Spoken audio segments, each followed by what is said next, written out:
Kia ora, and welcome to the Happy Revolution podcast. My name is Mika, and I'm a student at Victoria University studying law, history, and political science. I'm here with my co-host Matthew, a Christian chaplain at Victoria University. On this podcast, we chat to academics, activists, pastors, and public figures about their lives, areas of expertise, and what brings them hope. Today, we're talking to Bronwyn Wood. Bronwyn is a senior lecturer in the School of Education here at Te Herenga Waka. Her background is in social science education, and she's involved in developing the new social sciences curriculum. Bronwyn is here to talk about trends in the education system, both in schools and universities, the challenges we face, and where she sees hope for the future of education in Aotearoa. Lovely to have you on the show, Bronwyn. A focus of your research, I understand, has been, can education create active citizens? Can it? So this is obviously why we need a lot of research, but yes, there's actually quite clear evidence that within the context of the broader context of education and the context of the classroom and the relationships built with the teachers and the students, young people can actually have a chance of involvement as young citizens themselves, and this takes multiple forms, but we do actually know there are good research evidence that's longitudinal that suggests that experiences at school have a big impact right through to the role of citizens in society. We have some 30-year research projects that go back to very active citizens now and say, what did you do in school that you felt make a difference? And surprisingly, it was, maybe unsurprisingly, classrooms where there was open discussion about contemporary critical issues that are real issues. There was exposure to role models of people that come in and have made a difference. That is apparently very profound. An openness in the classroom for multiple views to be heard, that they weren't just dominated by one lens or line, and the opportunity to actively participate themselves while they were young. So these criteria have been proven in both a case study I can name in England and one in America. 30 years later, you have more active citizens. So they're quite simple things, but surprisingly difficult to enact in a school because of the deep hierarchies that sit within schools of power and of institution and of compliance and normativity. So, but teachers, I know, can do this. And am I right in thinking that has been the focus of a lot of your research? Yeah, so I've done it in the name of social studies education mainly, but what I argue is that social studies is the main vehicle for citizenship education in New Zealand because we don't have a named citizenship education curriculum. So largely what social studies hopes to achieve is to create active and informed citizens. And in that way, we are the main vehicle, not the only one, but the main vehicle in New Zealand schooling to prepare students both at the moment and in the future to be citizens. And do you see that is happening well in some schools and not in others, or how's it happening at the moment? Yeah, so the main problem is that it's really patchy. So what we have is a very, very loose curriculum. So New Zealand is one of the most loose in the world of not naming prescribed knowledge. And we do it in the name of autonomy. It's under a neoliberal Tomorrow's Schools program, which happened from 1989, that schools were then given autonomy in how they both put together their curriculum and how they govern themselves through their board of trustees. So this was quite experimental at an international scale when New Zealand did this. Other countries do it, like Finland does this to some extent, Israel to some extent, but New Zealand went to quite an extreme of almost no central governance at all happening across schools. The only thing they had was a stick, which was the Education Review Office, the ERO, to come in and tell schools off if they weren't performing in some way. So we still have that system. It's a slightly kinder system than when it started off in the 90s. So what that means, with a curriculum that then became uncentralized as well and very, very open with what we call the local curriculum, and a very conceptual curriculum that had almost no prescribed knowledge anyway, is that we get these huge discrepancies happening between schools. And by and large, the higher decile schools from the wealthy communities are managing just fine with that open curriculum, and they recruit teachers that have strong curriculum knowledge and enact a strong program.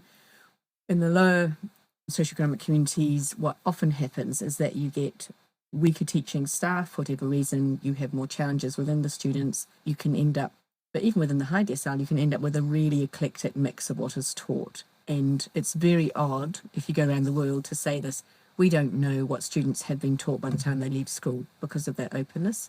So that's where the new histories, Aotearoa histories curriculum came in, because people said it's just not good enough. The students said it initially with their petition to Parliament, and then the history teachers said it's just not good enough to not even name the knowledge which matters for students. And the government then agreed, and I think in 2019 said yes, they would pursue this and put in place a history curriculum. So the same goes for citizenship education, that what we can have teachers do this very, very well, but we can also have schools where students wouldn't have any exposure to information about systems of government, how you vote, political literacy, the kind of thing we would expect everyone to know, because it's not prescribed. There's, I don't know, one achievement standard that says study systems of government, but they might have done 6 weeks on Nazi Germany and not ever know what happened in New Zealand. So it's that kind of eclectic variation that means we've got a system which you just don't know what's going on. So the new curriculum refresh is trying to deal with that, but we now have let loose for almost 30 years a very neoliberal idea that you do whatever you want and no one can tell you what to do. So teachers react a lot with the word compulsory, and they don't like being told what to do. After this 30 years of being told you can create your own way and do it your way. So we have a big issue.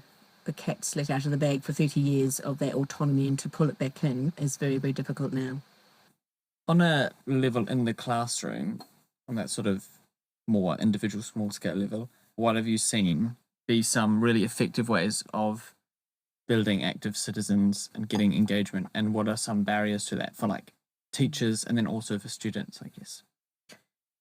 One of my biggest projects in recent time has been looking at an NCEA social studies achievement standard called personal social action, and what it asks, quite unusually, is to ask students to take personal social action about an issue that matters to them. And so I went into 5 different schools with a team and looked at what they were doing and what was working well and what wasn't working well. So a couple of the big themes I talked about earlier are very key here. So at the very outset, you needed a classroom where kids felt valued and that they belong. So if you have high levels of just unstated discrimination happening in schools, or kids not feeling that they belong in there, there's no way you can start anywhere near active citizenship education, which requires at the outset to say you're valued, your views are valued, your voice is valued, and we need to hear from you, you as a young person. So that kind of is a bottom level of what we would need, a kind of open classroom climate where the teacher acknowledges and values young people. And at the level of the school, then this can become very difficult, because some schools are not good at giving space for young people to have an opinion and to be heard and to act on their views and so on. So we have whole schools restricting or opening up young people's potential to participate. So that was at the level of the classroom, but then within the teaching, you also then have an opportunity to make a difference. And so we know there are strategies which work better than others for inviting young people to be involved. And so in particular, this NCA personal social action, which requires young people to identify an issue and then probably do some research and then take some action on it. Once that got written into an assessment that was recognised at national level, it really started to be a game changer. Because what used to happen is in junior social studies, you would have something called social action, but most teachers ignored it because it actually takes a lot of time.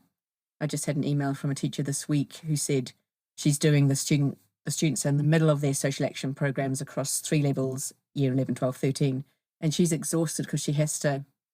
So these group want to talk to the city council, this group want to go down to a local stream, this group want to, so it's quite active. And so for teachers, it takes more time. I have a teacher I've worked with for probably 8 or 10 years now, up the coast a bit, and she works very closely with the local library. So they use the library to make information boards to tell the public, maybe it's about trafficking or landmines or whatever's the issue. And they'd go down and set up display boards at the library, and then often as people walk by, they would do a survey with them. So this is this is all part of social action and being involved in society. But to get them to the library, they're not allowed to leave the school site without filling in what we call RAMS forms, which is all to do with safety and health. And they're this big, and the kids just need to pop to the library and back, which is walking distance. So she has a way of, they all know how to avoid the cameras as you leave the campus, the school, and there's a back way that she just says, just go, I'll cover for you. And so it's that amount of active participation of teachers that often is needed because of the rigmarole that you go through at schools to get the kids off campus and the expense and all of that. So anyway, there's really good stuff happening in a small number of schools that really, really are passionate about this. And those students, I meet them, they come and meet me at university and tell me about the projects they've done, and they've met MPs and they've engaged, at a high level. But they'd probably be the exception rather than the norm. How long has this particular assignment of personal social action been around? So from level 1, 2011, level 3, 2013, it's been in place since then. But 20,000 students a year would do it rather than large numbers. So 20,000 maybe at one level, I'm not quite sure of my stats on that one, but it's certainly not accessible to all. But when I present on that to international conferences, they're staggered because actually it's further than we go at university with students out in the community and trusting them and giving them freedom and stuff like that. So it was very exciting research because the kids said it was probably one of the best things they did at school because they had to engage with real people. They made mistakes, encountering people, they might not have got it right, that kind of thing. And that's the deep learning of risk-taking, which we want all students to have, where you're not kind of in a little bubble protected, but you actually step out and sometimes make mistakes. The assessment is a reflection on that rather than having to be successful. And that's also a very, very positive form of assessment, that they could completely and utterly fail, reflect on that, learn from another time, and say what they do differently. It has been very successful. I have to say it's been changed to an external in the current NCA review. And I've sat on that group and argued tooth and nail that it should not be an external. And I lost the battle. That's gutting. Because I'm just a couple of years out of the school system. I never did this assignment. And it sounds like the sort of thing that I would have loved to do. Exactly. Like that sort of engagement sounds awesome, right up my alley, but I didn't get that shot. But we did do Nazi Germany. Yeah. and Star Wars, actually. Nazi Germany and the government, the Galactic Republic. That's what we did in social studies. You're joking. The Galactic Republic. It sounds a little bit like my nieces went through Montessori for a few years, and there was a big emphasis on going out with the community and completing projects sort of on your own in just that sort of way. Yeah. Well, I mean, it's fabulous learning. Seriously, it's just one of the best. And students told me that. I did 92 interviews with students in focus groups about their reflection. There was only one little group of 14 that had a teacher that didn't know what she was doing, and therefore they were muddled too. And that actually was a little bit of a learning curve, because if the teacher's not into it and feeling confident, then the students suffer. She didn't know what was going on at all, and so she didn't let the kids do stuff. But otherwise, apart from that 14 out of the 92, it was like, we learned this, and I've got this skill now, and I know how to do this. And so it was very, very positive. Even if they failed, it was positive because they learned. Social studies doesn't have a great name in school, so often at senior level, students will then not do social studies. They'll do history, geography, economics. But schools even like Wellington Girls or Westlake Girls or Nayland College was doing it down in Nelson, have it in place. And they sometimes call it sociology. And it seems to me like it's got a lot of good stuff happening to prepare kids for big issues of society, for future and current citizenship, and for transition through to multiple subjects at university that would just thrive on this type of learning. There's an interesting theme I'm hearing, or tension maybe, about autonomy. Too much autonomy in some zones and not enough in others. Well, I have the research for this one. So what I realised was going on is a trade-off between engagement and knowledge during these social action projects. So what happens is that we had a model, say there's a continuum, at one end a highly structured teacher-led model, at the other end a very loose student-led model. And across the 5 schools I had both happening, the majority at the student-led. One highly structured teacher, who I rate as one of the best teachers in New Zealand, and a very low decile school. And what she would do is choose one project, say it was increasing the number of refugees to New Zealand. It happened about 2018. So I was in the school in 2018. And so she gave this to the students. This is your social issue this year. You can all do social action around the issue of refugees, anything you want, but this is your issue. And she then taught it. She gave them heaps of knowledge. Why should we have more refugees? Why should New Zealand take this responsibility at a global level? When we interviewed the kids, there was a couple that said, actually, we didn't like being given that issue. We wanted to do another issue.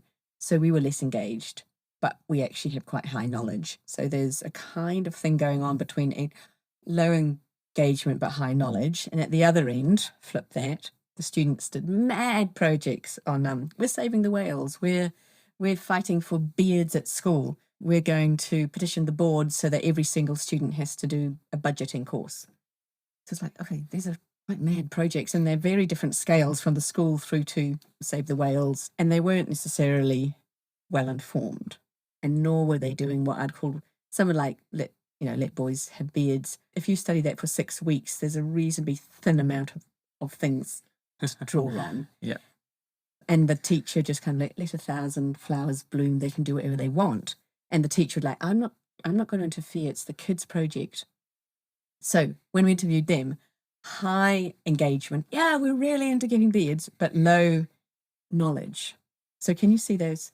You can see that happening. So what we argued is for something in the middle where the teacher has their hands on the project at all times, suggests really rich context for learning, critiques poor ones, supplements with resources, enriches the learning, and at no time do you take your hands off, because otherwise it's a pretty weak project of social action and of knowledge.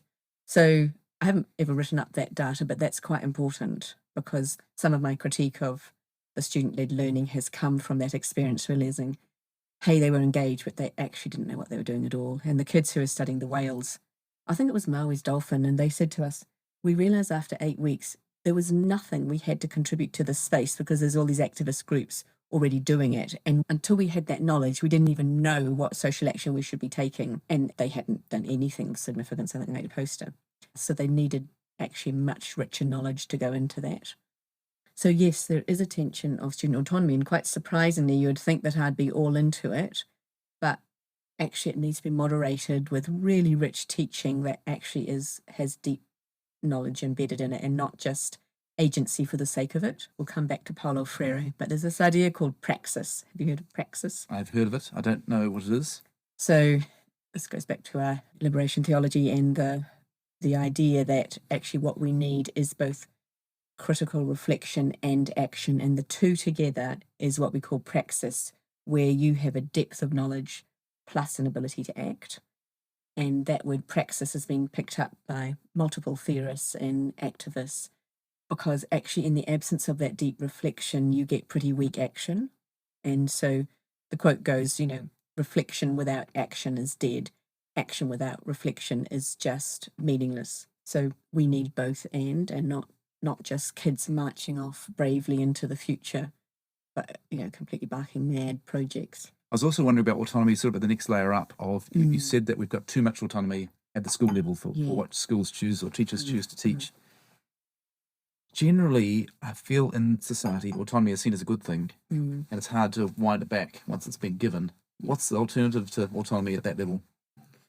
It's got good rhetoric, and so most people would naturally say, yes, student-led learning is all good.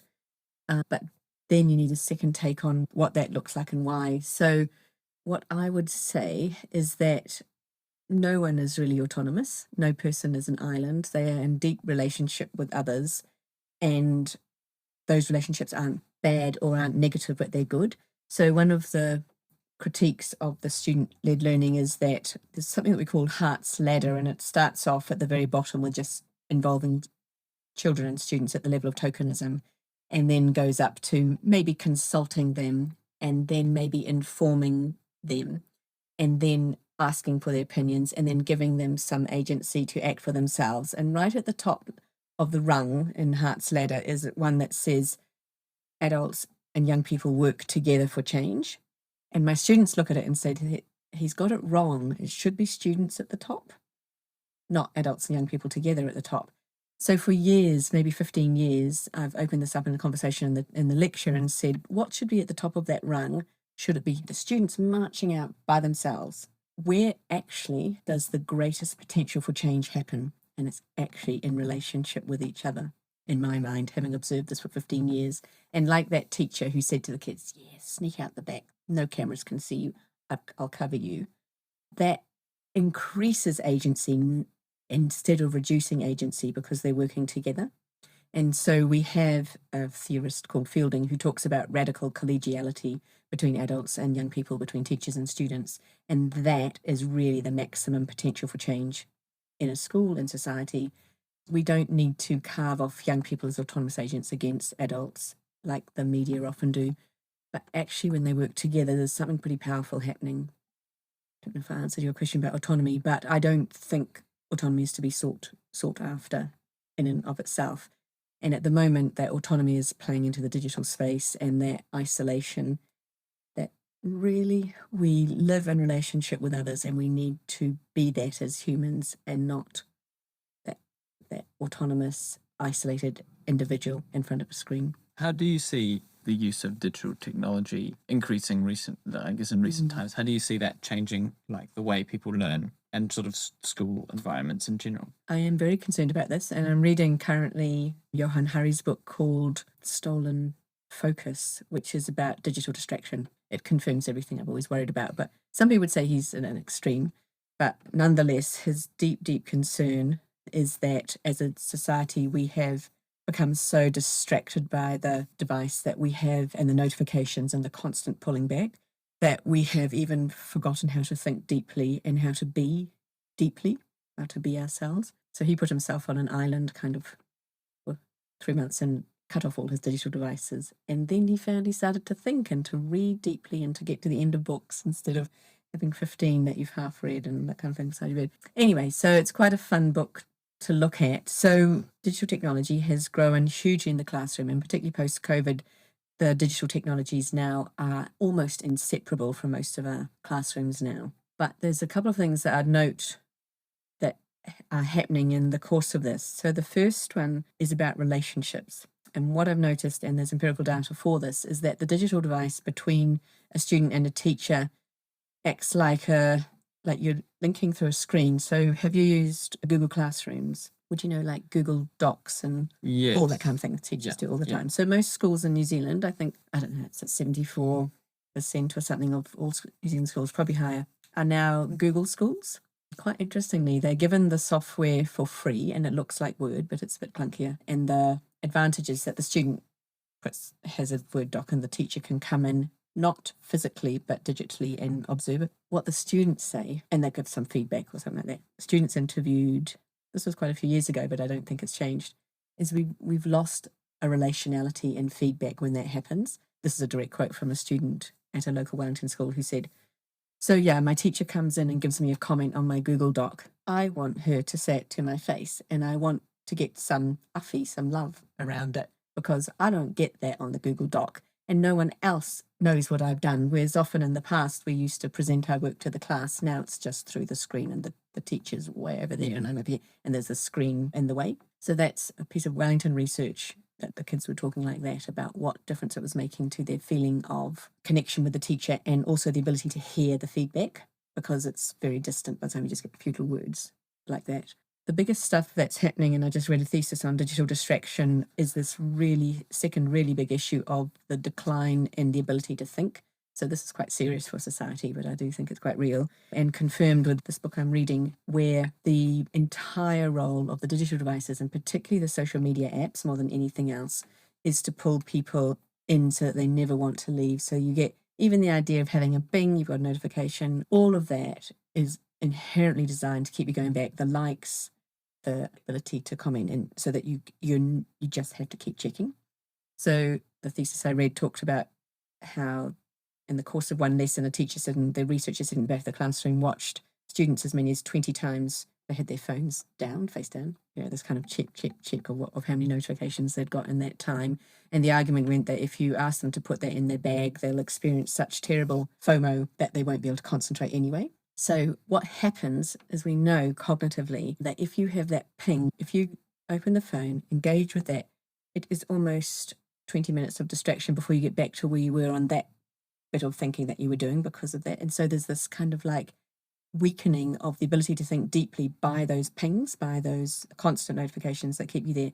And the schools are just struggling so much with this because the kids demand the use of those phones and they just can't break that to get them thinking deeply. So a couple of schools have gone non-phone completely, but they're very brave schools and they've had to work that with the parents. And the norm is then not one phone in the classroom. But otherwise, every single classroom I'm in, those phones are the biggest distraction going on in the learning. The same as if you have the screen up here, so the students are facing me and typing the notes. They're not typing the notes, they're checking Facebook. They're buying something on Trade Me, they're checking the weather. Is it like they're cheeky enough now to even in the middle of a lecture say, did you realise there's been a small cyclone, in Gisborne or something? And it's like, obviously nowhere near my lecture. Thanks for that. So that's that distraction so that you can't think deeply. So first one, relationality, second one, a cognitive decline or distractibility.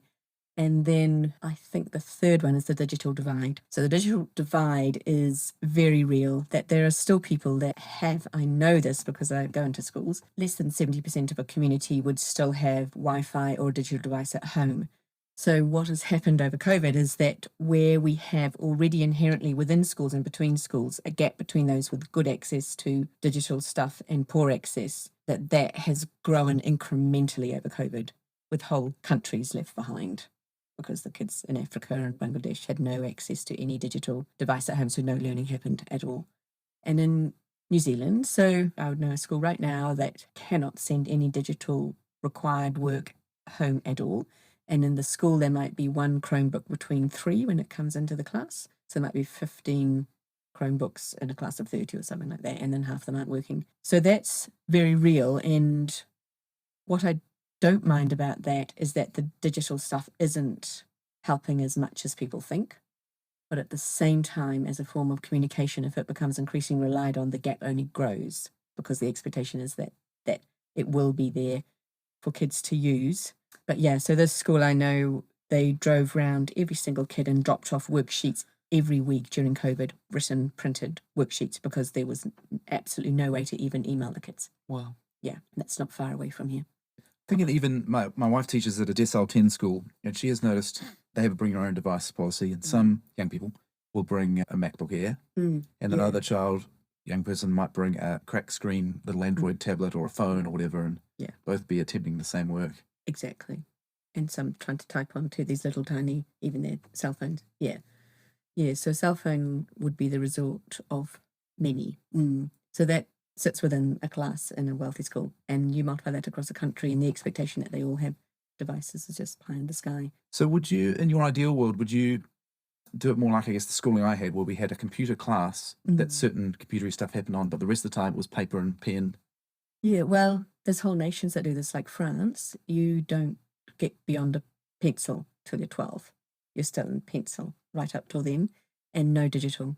The whole nation just decided this is just stupid. So during COVID, they were struggling a bit, but the teachers just wrote worksheets and got them around and that kind of thing. And I know Steiner does that, but then what I also know is when the kids are allowed devices, they have no policies and control of them, so they're as bad as all the others once they get them, even though they didn't know how to double click because they'd been so restricted. So yeah, I mean, you still have to have constant things in place there. Do you know what the results have been like in France? I think pretty steady. They're not having the declines in literacy and numeracy that we have right now. I haven't looked post-COVID. I wouldn't know. So your ideal world, like, would we go back to just take a lot of the digital stuff out, or is there some other model? Or So I think the harder model is to use digital where it's useful and where it can do something for us. And I think that's a lot less than what we're currently doing. And that requires the teacher to say, actually, this activity I'm doing, this is the one bit which has value digitally, and the rest, actually, we don't need it, because what we know is the moment you open up your screens, I've lost them. I've lost half the kids into others. They're distracted. So you get an opportunity lost by opening screens. So you have to, I would say, you be careful when you open it and then do something really good when you're there. So there's ways I try and get my teachers in training to critically evaluate digital at all times so that when they use it, it's used well, otherwise don't. Because it can enhance learning, and it's great, fabulous communication, and it's fun, and it's visual, and there's heaps of stuff there. It's not that we put our heads in a hole in the ground and pretend it's not good. but we just still critically evaluate what it can and can't do for us as a way of operating and using it wisely. So in most schools in New Zealand, most are BYOD, but the research now shows that the ones who are using it to the most extreme are doing most poorly in their educational outcomes now, and the ones who use it more moderately and carefully are doing better. The ones who don't have it at all are doing worse, but that probably reflects the starting point of where they were in the first place, of an economic kind of basis. So, yeah, we've got to keep hitting that middle spot again. You mentioned falling rates of literacy and numeracy. Do you see that connected to this use of digital technology as well? Almost exclusively, but not entirely. A couple of things going on. One has been the big culture wars and learning literacy between the two. It happens in maths as well. Whole language, we don't teach them ABCs. They just kind of absorb by reading so many books and understanding about words and how they happen, but you don't need to teach phonics. And then the other extreme is they will learn their ABCs and then they can put together, BED, bed, BED, and because they have the basics. What we probably need is that kids need multiple ways to access good literacy, and probably something in the middle that's fun and engaging and very enriched by disciplinary areas, so you can learn literacy through science and through social studies, and not just in your one little class in English where you do something on grammar, but actually infuse it with really good learning for life. Those culture wars have played out to extremes in New Zealand classrooms and New Zealand schools, with people adopting these positions and then shouting at each other for not having the same position. And the same in maths with learning. You would have probably done the numeracy project where they told you, 357 plus 68 is approximately, what would it approximately be? And so you get that whole language stuff going. But they will never teach you the strategy of how to carry the one. And so that went on in New Zealand till absolutely disastrous results. And I think PISA 2015, and they pulled it almost overnight. What is PISA? The Program for International Student Achievement, run by the OECD, that compares country attainment and then ranks them. It's got its own weaknesses. It's a 2-hour test for 15-year-olds. But at the same time, it does give us some patterns because it's done every 3 years. So that one, they almost overnight pulled the whole numeracy project because the kids, they were never given a strategy of how to do what we'd call long, short multiplication, which is what I still do. If you gave me that quiz, I'd write it down and I'd carry the one and I'd be able to do it meticulously. But I couldn't jump in and give you the approximate number like they encourage kids today. So there's good things in both, but we needed to probably bring them together and give kids, once again, both strategies rather than polarize into these cultural wars. So that's been happening in the background, and then digital on top of that. So basically the average age most websites aim at is about a 12-year-old. And so what has happened over time is kids are exposed to less and less complex language. For sure, you're reading online, but you're not reading to the same complexity as most books because they've dumbed it down a bit to get everyone on board. And so that fall in the ability to deal with complex language has happened incrementally, very, very noticeably in New Zealand. And so we have studies like, if you survey kids in New Zealand today, most 15 to 18-year-old boys would hardly read one book a year. That would be the norm, and that's across New Zealand. Yeah. So for sure they're reading on digital, but what we also know is that you tend to go to the websites where it's easier if your literacy is lower. So once again, the digital divide creeps in even within access to devices, with people not being exposed to the more complex language and complex ideas. Yeah, and then on top of that, we've had the narrative of the 21st century learner who then the teachers are like, I better not interfere with their learning, and they've just taken a really big back seat instead of being in charge of the classroom and guiding. The combination of all that has led to where we're at now. Probably a few other things thrown in there, like open plan classrooms and a whole lot of other things. Is education in New Zealand sort of uniquely prone to fads and swings and things? Yeah. So you talk about the numeracy project. It seems like it hasn't done a good job. But why was it sort of piloted and tested and, look at the results and then, yes, we should roll that out further? Yeah, no. So almost nothing of our policy changes come from evidence.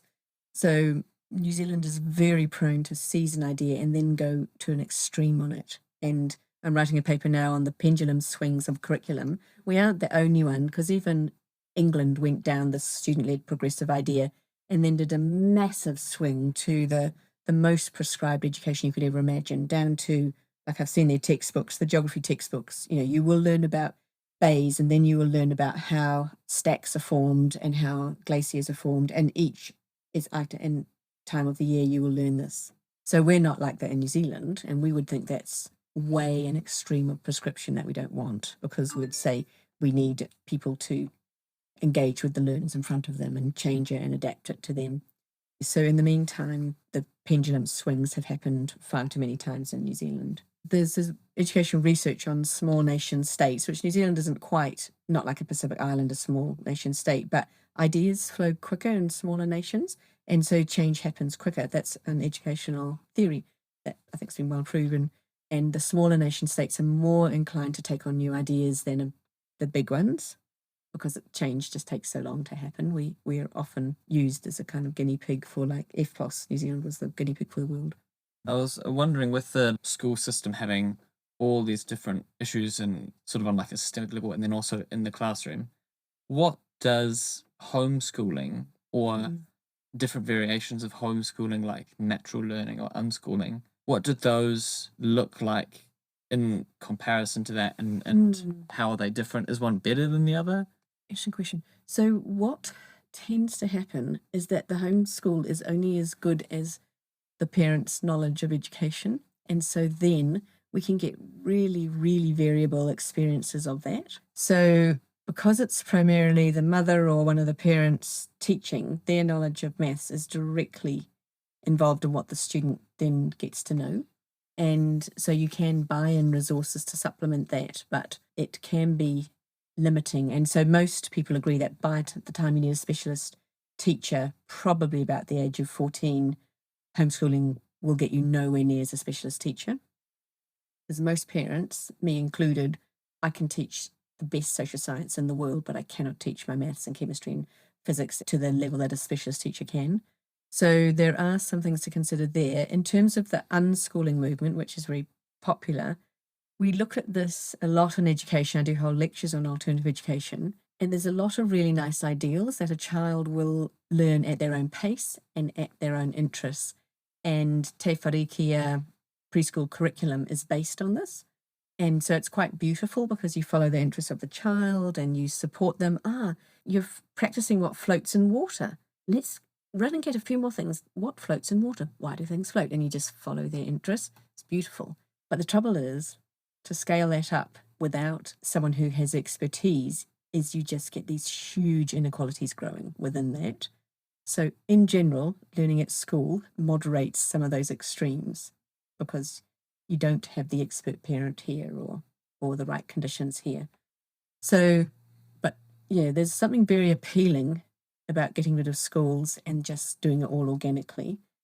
But I myself can't quite tolerate that at a level of a national education system because it just presents too many opportunities for inequalities to grow. I have such a internal tension about this because our family was involved with Play Centre, and it was like that. And when I look at the children, that when they were small, they would be little scientists and explore things. And It's lovely. in my own life, I feel like in recent years, or in my working life, there's been heaps of exploration and learning in that kind of self-directed way. But somehow there's this big bit in the middle of educational institutions where it doesn't seem like it actually makes sense to apply that stuff to the educational institutions, but I don't know how to marry the tension there. A good teacher can do it. So the kind of social action projects I've been talking about earlier, to me, that's great learning. You have a good teacher, you have a lot of freedom, but you've got enough structure to keep everyone on a decent track without people just falling behind so badly, potentially. Yeah, it is hard. And I was involved in Play Centre, and it's so wonderful to have parents involved in education. And I would, if I had to design an education system, that would be one of my keys for success, because what we know is if you don't support learning at home, the gaps grow within schools as well. If schools have to do their only job, but if parents are constantly enriching through just oral culture, through experiences, through curiosity, through taking kids to libraries, you miss a lot as well. So parental involvement, I'd love to see more of, particularly in secondary. You just don't even get an opportunity as a parent to connect at all. The occasional parent-teacher interview and that's it. And otherwise you'd never, ever really get into school and find out what's happening. So some really good schools are trying to break that down. And in South Auckland, there's a school called Macaulay College that has open nights for doing maths education for parents. Parents come in and study the same maths as the kids so they can ask intelligent questions. And, okay, now we're going to do a reading night for parents. These are the books which might be really cool for your kids and that kind of thing. And how is that resourced? Presumably the schools are not funded to deliver no, learning to the parents. not at all. But that would be, in this case, a Catholic school with a little bit of creative funding and passionately believing that the parents need to be in and out of the doors a lot more. But that takes a lot of extra energy. And that school, I know, found some creative funds. So they have a dental unit for free for every kid on site. They have specialist nurses coming in and that kind of thing. But they've had very creative use of funds to do that and to the benefit of the kids. So that's a Decile 1 school performing like a Decile 8 school now because of that. And the kids are held voluntarily till 5 o'clock every day to do some catch up after school as well. And the teachers then give their time after school even more. So it's quite a model, but built on Catholic values of care, which is quite interesting. If you were the Minister of Education, what would you do to reverse? You've identified a few different patterns, including the PISA scores and the digital stuff and the maths and the literacy. What would you do? Do you have a plan? Yes, if overnight I'd get rid of NCA because I just think it's not working. At a system level, it has failed us for so many years now, and I'm not quite sure if it's fixable or not. There's one last try happening now, which I'm involved in, but after that try, I think it's gone if it doesn't work, because it introduced this idea of freedom of choice, but to the detriment of naming that anything at all mattered.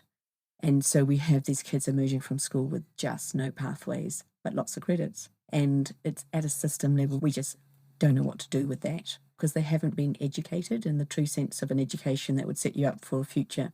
They have nowhere to go with the credits that they've eclectically gathered by mostly avoiding anything difficult. So that one I find a hugely problematic assessment system, and no one else in the world does it.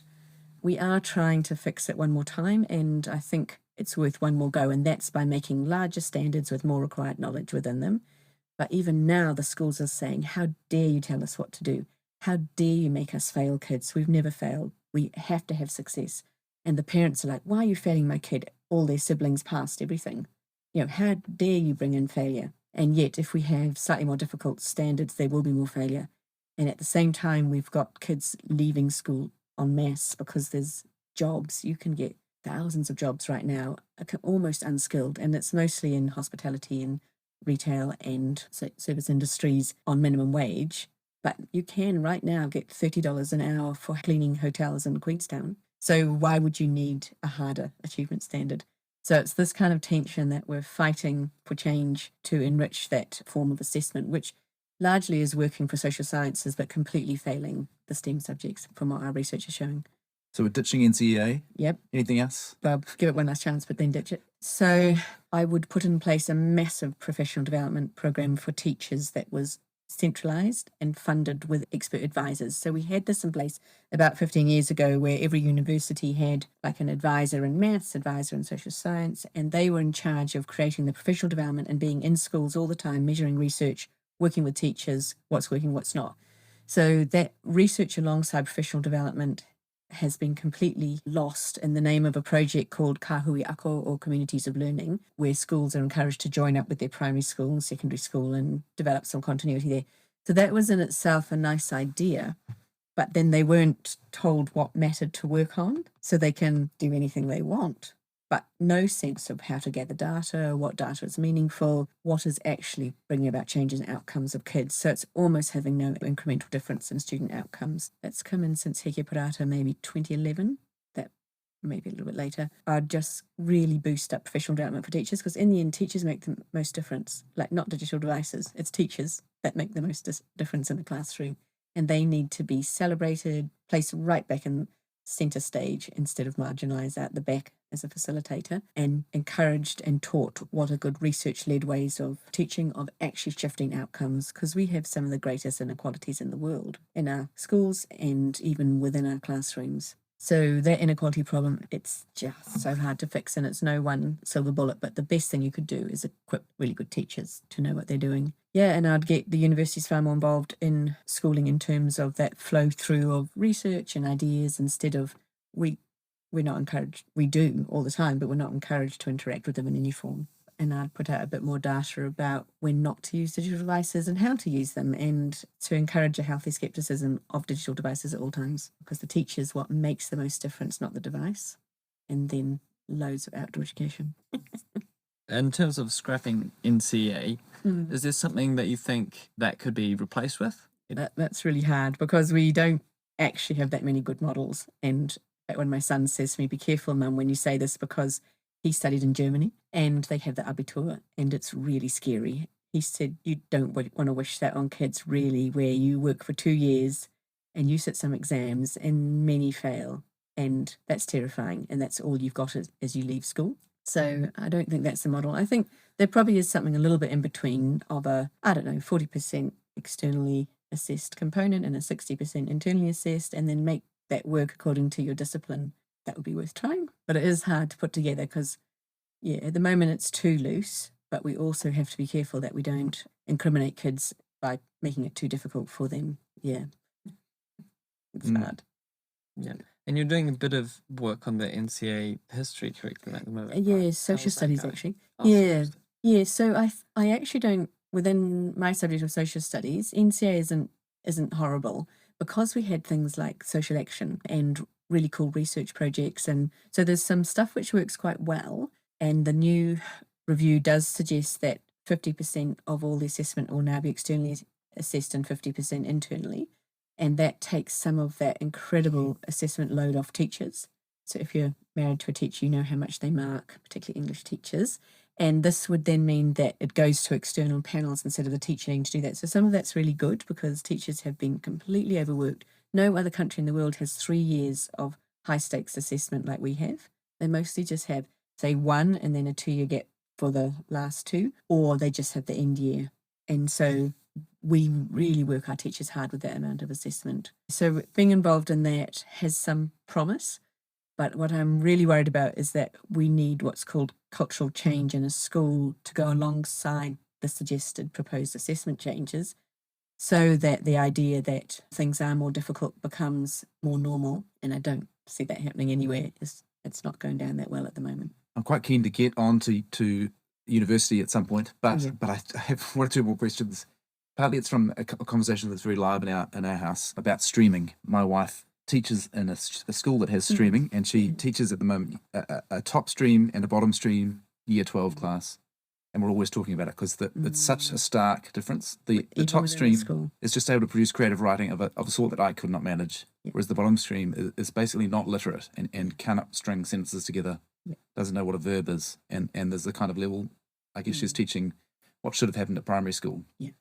And the move is, of course, to jam it all together, and because of I gather there is evidence to show it's better in general to not stream. Yeah, so it's a really big dilemma, and what nobody takes into account is how difficult it is for a teacher to have those two groups sitting within the one classroom. It's astronomically difficult for a teacher to meet the needs of those. So when I was in Sweden and Norway, so I've spent a bit of time over there for research and talking a lot with teachers and even with parents over there.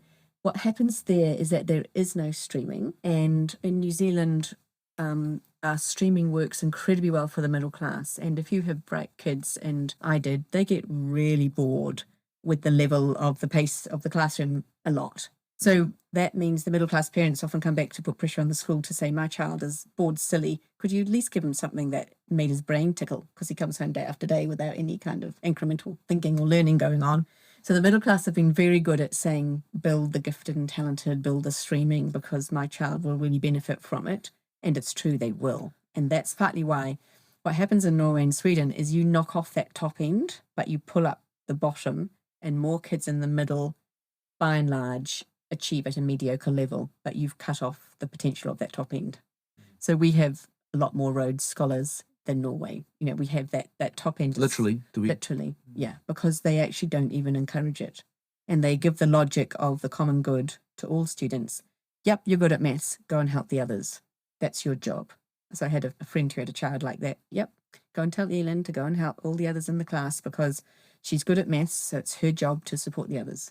And it's a very strong theme in Scandinavia, which is quite interesting. Whereas we have that autonomous individual that rises better than the rest, that we encourage a lot through our model. So the critique of streaming has some merit, but the reality of putting everyone in the same classroom is so difficult for a teacher that I know exactly why schools stream, because I've taught those mixed ability classes, and you almost do no one a service in them. So the bottom kids you can't do well because you can't do that wraparound care. The top kids are bored silly. You're coping with their, like, I've finished, miss. I've finished. Okay, what can we do now? We'll give you more work. Well, why should I do more work if they're not working? Okay, so, you could do enriched work. You could do that paragraph again, but with far more flair. And, that's what you're dealing with as a teacher. And it's so hard. And all the critique of streaming is not dealing with that problem. So I know we do whole lessons on how to differentiate learning for multiple needs of learners within one class. But the reality is it's really hard, and you have to be super organised, and you have to get some buy-in from the group that are really agitating at the top end to not be slowed down and to give us more, and then to somehow wrap around care for the group which you're still not quite doing well for because they're so far behind. So it's kind of idealistic, and I would far rather, instead of just that holistic critique of streaming going on, saying, okay, show me what a mixed ability classroom looks like when everyone's flying. Show me what that would look like, because that's where the research is needed. The critique of streaming is anyone can make it. It's a very interesting, this point about Scandinavia, that there's maybe a whole of society vision of how do we want to be together. Yeah. That maybe there's a conversation that needs to be had in New Zealand about that. A sense of a common social contract where everyone is valued and we don't leave people behind. I think that is a bigger cultural shift. We've inherited a very strong, individualistic, high pursuits rewarded culture, mostly from our British schooling traditions that we just brought directly over, along with the uniforms. Yeah, we inherited all that. And that competitive edge where you celebrate the really smart kids, and I also don't want to not celebrate those kids, because I actually hate schools where you don't celebrate success of all kinds. And there's schools in New Zealand where to be academically successful is really, really looked down on. And I just think that's a tragedy. We need to celebrate excellence. We don't dumb it down. We celebrate sport, we celebrate culture, and we don't need to play them off each other. We need all those people in society. We don't need to undermine those that do well. I'm interested in the university. I'm interested in what's changed over the time you've been teaching in university. What's the experience been like? How's it changed? Yep. So I started teaching 2011, so we're now up to 11 years. So that was my first job here. What I feel is an incremental increase in scale and pace of workload. Even classes I had that I knew every student by name, the courses are now probably tripled in size. It's partly to do with restructuring of how the courses are run, and the university becoming far more interested in me teaching more students all at once instead of having the smaller classrooms, which we used to celebrate a lot.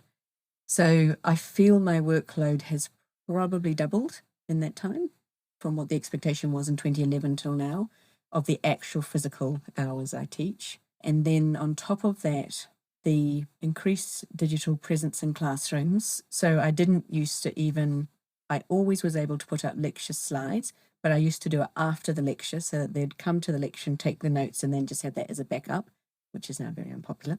And then the expectations of being able to contact me have just grown and grown. So I have a little graph of how many emails I get a year from students. I separate them out. And even in the last 2 years, they've grown by a third. Hey, Bronwyn, could you help me with this? And this, along with the communication increase, has become the increase in need. So what we know from university data is probably from 2014. 2014 is a particularly pivotal year where we started to see a really big decline in quality coming through from schools, and it's linked to the better public service targets that were happening in NCA and so on, but also the mental health. So there's stats within the university of the request for counselling and for support that would have tripled about between 2014 and about 2018, and then it's just gone through the roof, so that there's no service can keep up. And so that need then hits almost like an assault as a lecturer who cares a lot of need. That need just weighs on me so much as I'm teaching now. And for sure it was there from a handful of kids way back in 2011, but now it's like a third of students of this kind of deadening kind of weight of anxiety, depression, trauma, just stuff happening that's just so big. And it's quite overwhelming, actually. And sometimes I try so hard to be fair, to be open, to be compassionate, at the same time as getting occasionally really wild with just that sense of entitlement to ask for so many things. Like, that has been very, very difficult in recent years to cope with that need, knowing that I just can't do it. And my biggest way of coping is to create highly relational spaces. And through COVID, that's been greatly jeopardized. And so some of what I would normally mop up in terms of quick check-ins with kids and how are you going this week and whatever that, I just can't do on Zoom. Nothing can make up for that embodied relational interaction that occurs, mostly what I did in the tutorials. So what I'd do is, the tutorials are normally about 20, I'd make mine 30 or 35 because there's just the students I need in my tutorial, and I'd just put them all in because I know they need it. Anyone that just had any inkling that, yep, you're in my tutorial. And then that kind of get to know them by name, get to know their backgrounds, where you're from, who is your teachers. I know most schools around New Zealand, so there's always like, oh, do you know this teacher? And all of that in relationship stuff, which I absolutely thrive on, and so do they, has been hollowed out in recent years. And then the expectations on me to deliver not just the lecture, but to record it and to have surrounding it a whole lot more snappy kind of things to get them engaged and that kind of thing, at the same time as eroding my one chance to do that, my greatest potential to do that, which was in a physical classroom. So yeah, I don't think it's looking good for the future, because I think that the university will say we have to continue with this. Maybe not quite dual delivery, but everything will be recorded. Students can live away from Wellington. We have to recruit them, even if they live in New Plymouth. We just have to keep the numbers for the money. So I don't think my critique, which is now really, really hard evidence to show that this is resulting in declined performance, lack of engagement, higher failure, they're not interested because it's bums on seats. But maybe at some stage, the loss of students at stage 2 and stuff will start to talk, because actually that's also bums on seats for the next year. And maybe we do need to do something to get them back onto campus so that we can keep them. So maybe at some stage that conversation can be held, but it's certainly not particularly open right now. Sounds like a very difficult situation to work under. Yeah, it's exhausting. And I'm almost beside myself the last term where I was teaching 4 courses, just almost impossible. Wow. With that load. Yeah, at the same time, there's still moments of joy, and no moment more joyful than in the classroom, chatting with kids, throwing around ideas, really challenging thinking, and, thinking through these biggest issues in education and how we can fix them. And I love it, the student that comes up at the end and says, I never realised that my success was linked to my privileged background, but now that theory that you introduced helped me really see that.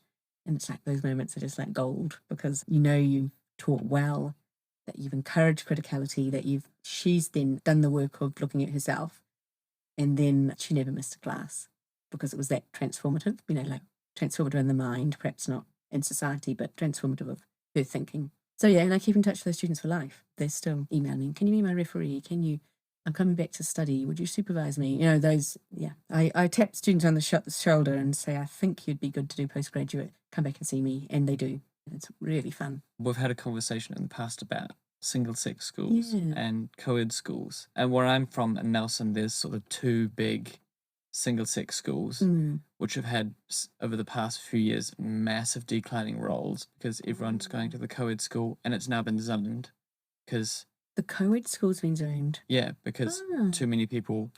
It didn't used to be that way around. It used to be the other way around. What are your thoughts on single-sex and co-ed education in New Zealand at the moment, and do you see benefits or downsides of either model? I'm surprisingly not that critical of single-sex, and I think we had this conversation. I actually think it really works well for some kids. It has potential.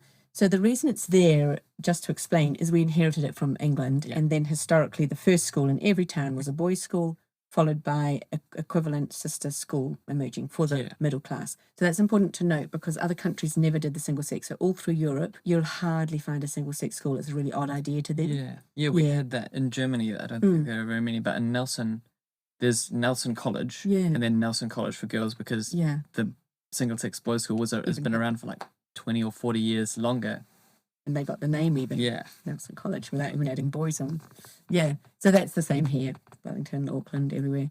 Palmerston North. But it's not all bad, and I have seen some really cool stuff happening within single-sex schools, and partly because you take away that, I don't even think of it so much as distraction, but you take away the kind of gendered roles of expectation in some ways. So in a really weird way, in some of the boys' schools, I find less gendered roles happening than in the co-eds. That might be really hard to hear.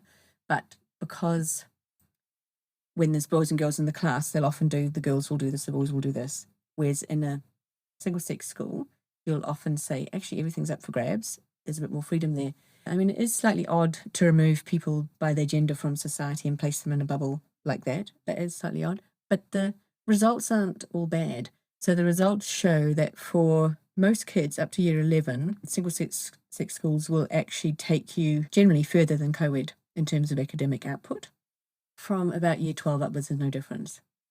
So that's why something like Scots and King's College, I think I'm right on this, bring in the girls about year either 11, 12 and 13. There's quite strong evidence for that.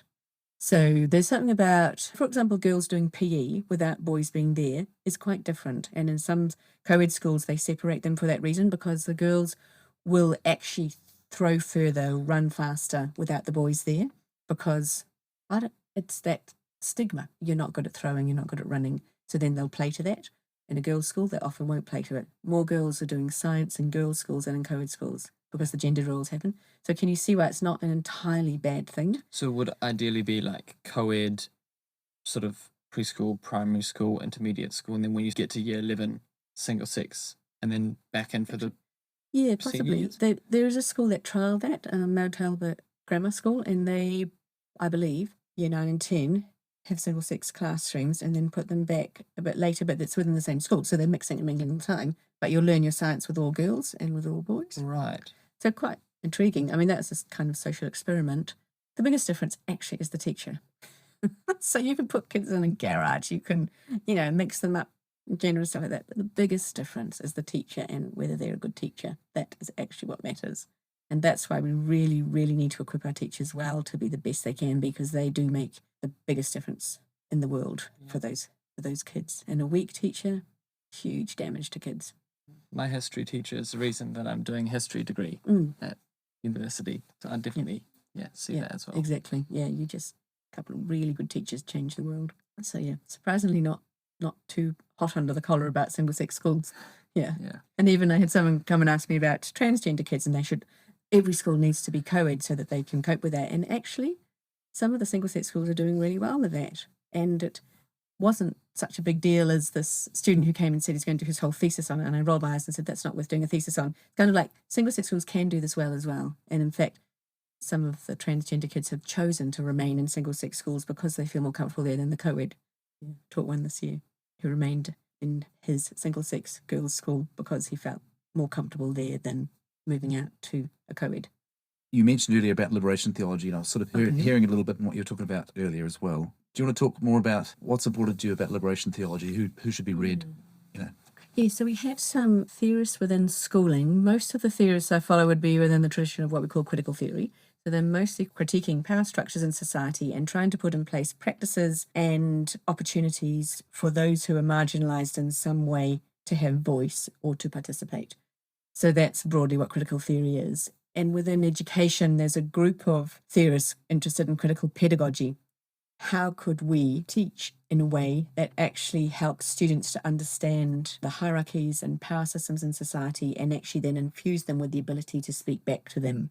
So the person who led the charge on this, the so-called father of critical pedagogy, is Paulo Freire, a Brazilian theorist. And at that time, when he was operating around about 1950s, 1960s in Brazil, there was a bunch of theologians who are characterized by the term liberation theology, came out of Brazil and South America, that used the language of marginalization and the oppressed to be the way to infuse a theology of care and also emancipation of those groups.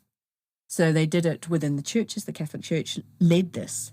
And in fact, there was a lot of trouble in Brazil about around 1964 to about 1986, and Paulo Freire was thrown out along with others because they radically critiqued the government of the time, and the Catholic Church led that through their ideas of liberation theology of caring for the marginalised and the oppressed and the poor.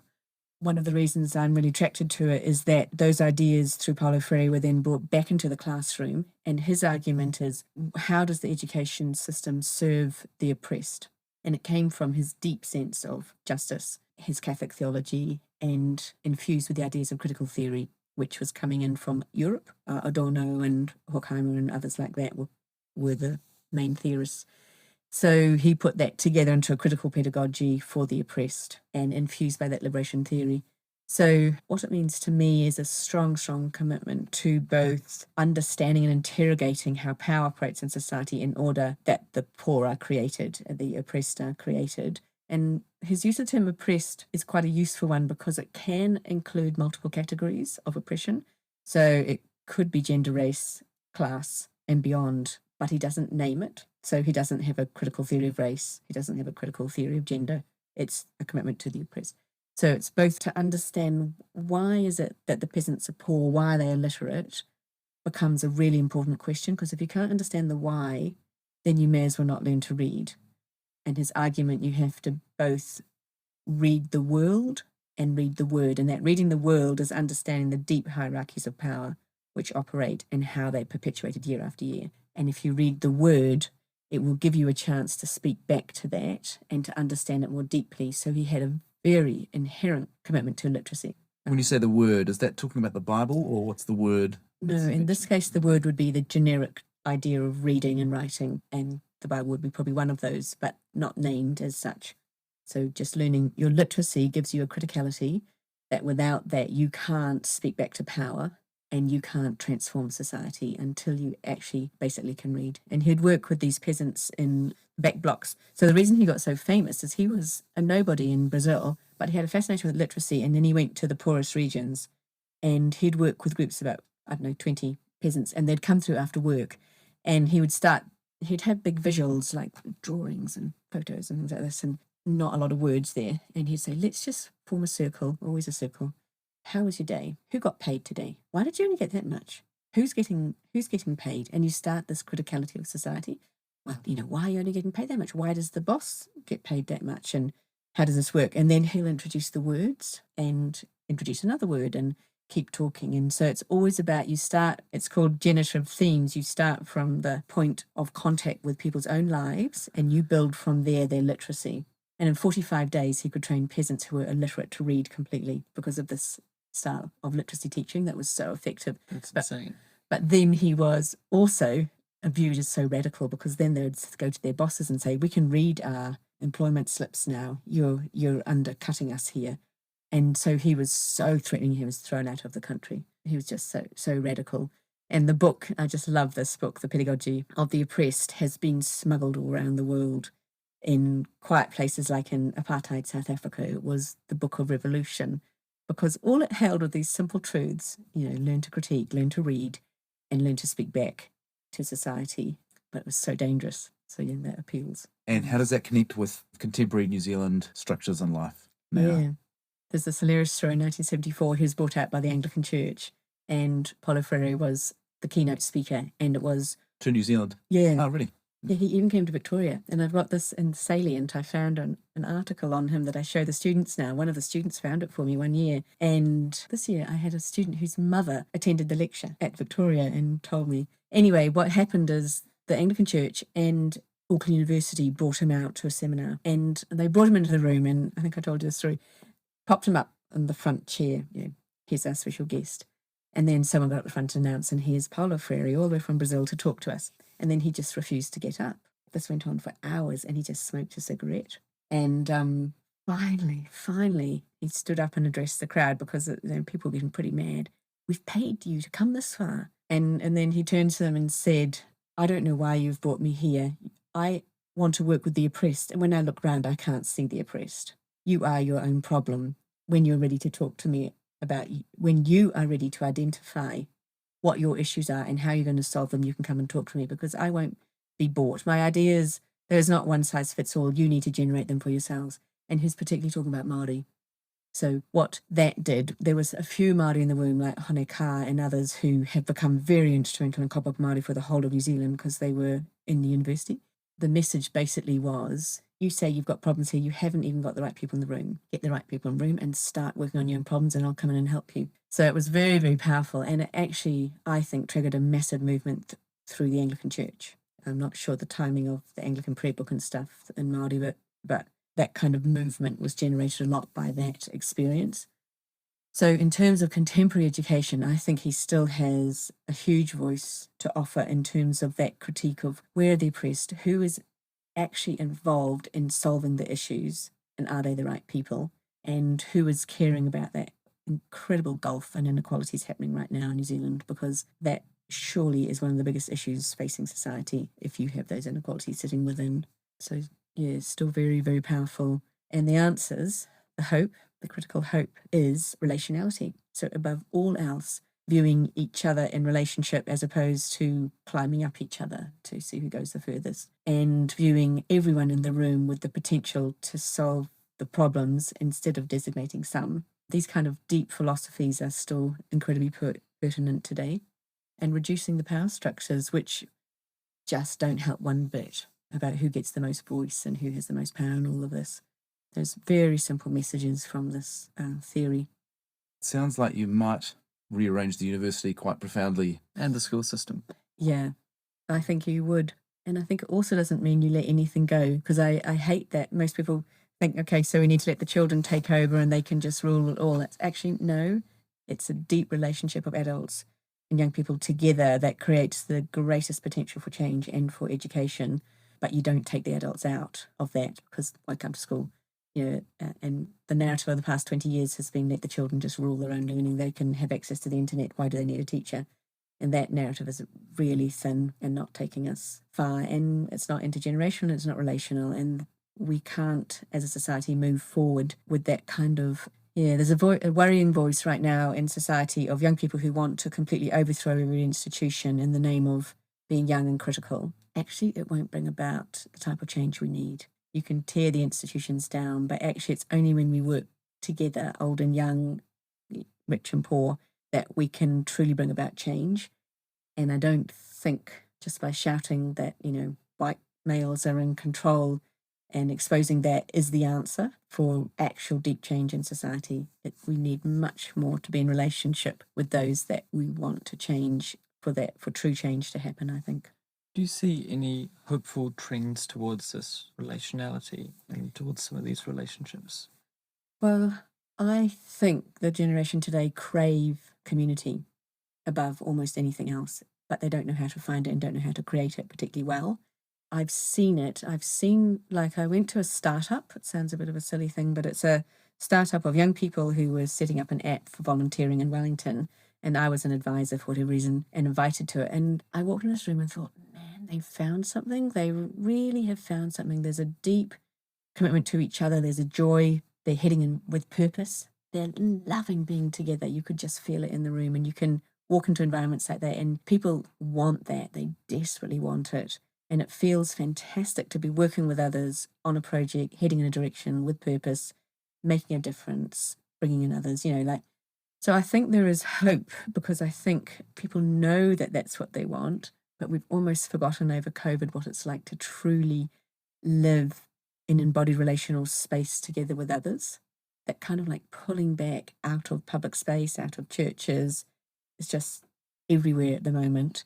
And finding solace with your screen, watching stuff. People know that's thin, and it doesn't take me as a Christian to tell them that's thin. They know that's a very thin existence. And at the end of the day, that latest Netflix or that latest update on some social media site actually doesn't give you that deep fulfillment. They know that, but I think almost lost the ability to put in place something that would invigorate the type of thing that people are looking for. But I think it's deeply sought now at a very primal level. It sounds like you're saying universities at the moment, or at least this one maybe, is having a difficult time creating spaces where this kind of thing can happen really naturally, that you really have to fight for it. Yeah, so I've got two examples that just stand out because it's just so different than the norm. There's a group of us, mostly early childhood teachers, that just do craft together, and we were meeting weekly, but it's a little bit less often than that.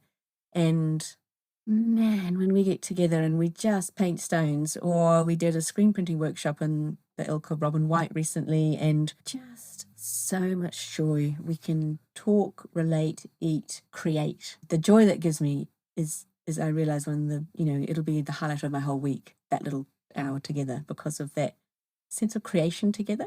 And you can talk and critique whatever you want, but there's a sense of commitment to each other and to creative space.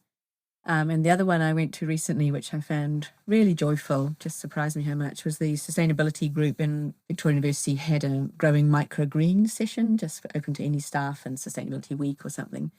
So we went on, just a bunch of people that didn't know each other, and all together just planted seeds. And with a really fun person, by the end of it, I was talking about exchanging seed packages with the woman beside me, and because you only need a few seeds to grow a lot of microgreens, and then you just go home and watch this thing grow. And it's like we were using old recycled containers, recycled paper, bits of soil that we found. Everything was just really, really low impact and sustainable.